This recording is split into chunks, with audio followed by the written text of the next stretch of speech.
So today I'm going to be telling you guys all about my Sony 24mm gmaster lens. Hey, what's up everybody? Russell here, aka Russell Scott, coming at you guys with another gear review. We have my Sony 24mm gmaster lens, the only lens that I own for my a7 III that I'm shooting on right now. If the quality is not as good as what my other videos are, guys, I'm using the kit lens on the a7 III that came with the 6400, which is a 16-50 3.5 to 5.6. So we're not going to get that smooth, crispy background, the nice depth of field that we're going to get with the 1.4 of the G-Master that you guys are used to. But for this video, this is what I'm going to have to use. All right, guys, so I've owned this lens for about 7 months now. I bought it back in January. It was brand new, bought it from a camera store, really hard to find. For whatever reason, these lenses don't stay in stock very long. People love buying them. You can get them online. It takes a couple days to get to you. But if you're looking to pick them up in person at a camera shop, get your hands on them before you buy one, it's kind of difficult. So the three things I'm going to talk to you guys today about are the build quality, the quality of the pictures, and the price of the lens, which is what everyone is interested in. This is a very expensive lens, the most expensive lens I have ever bought. So getting a couple opinions on it before you buy it is definitely a smart idea. All right, so let's start off with the build quality. This thing is a tank. For the size of the lens, it has a very good weight to it. Solid construction. It is plastic. It's got metal mounts. My favorite part about this though is the aperture ring. The manual turning click aperture ring gives it a very nice tactile feel. Very easy to use while you're shooting if you need to switch your aperture while you're still in the viewfinder and you don't want to have to screw around with trying to find the right button to press. Keep your hand on here, click, click, click. Let me see if I can get this to sound for you guys. Very crispy. The size of this lens is perfect for street photography. If you're walking around, if you're at car shows, if you're just at an event, you're trying to be a little bit discreet, but you're trying to get good pictures. This is a very good size lens. It's not too big, it's not too small. It doesn't feel like it's gonna break in your hand, and it's just the quality that you're gonna get with G-Master. Now, speaking about like the quality with this thing, I had an incident where this fell off of my tripod.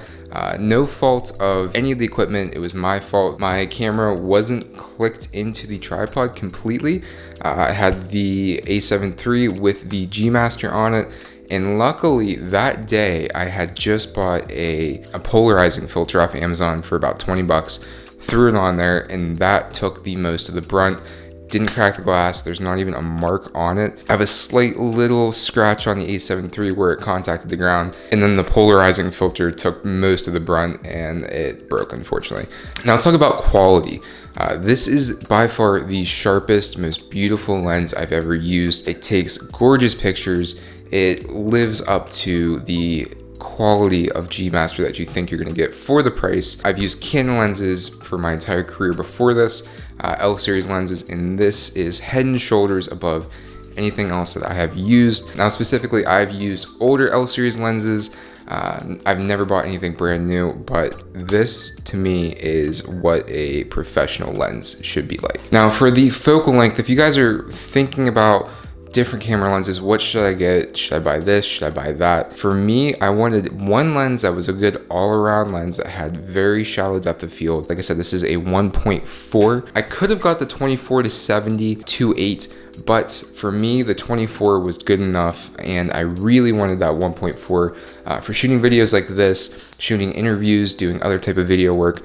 Where I can get close and it's not that big of a deal. I don't need that 24-70. Later in my career, later in the progression of what I'm doing, I might want to invest in a 24-70 or 70-200. But for me right now, for the only lens that I have for my a7 III, this is perfect. And the cool thing is, just on a side note, all of these lenses mount right up to the crop sensor bodies. So I can use this a6400 with the G-Master and make the a6400 perform like a beast. So that's just one small thing to think about. And on the flip side, you can use your kit lens on your a7 III whenever you're doing reviews of your cool lenses. Now back to like the quality of this, there's no vignetting in the corners that I have seen. The autofocus is spot on, obviously, because this is a native lens to Sony. I've used Canon lenses on my Sony before.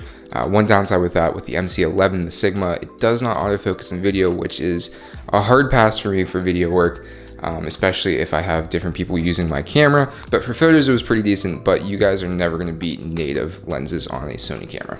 And the third and final thing that I want to talk to you guys about is probably the biggest downfall of this lens. It's very expensive. It's $1,400 brand new. But for the two previous points that I made, the build quality and the image quality that you're going to get out of this lens, I definitely think it's worth it. It's a good investment, and one of the biggest reasons I think it's a sound investment, if you're thinking about, should I spend the money, should I not, I might need this money later, I might want to get something else. The good news is with these lenses, they are still hard to find, like I was talking about earlier, at camera shops.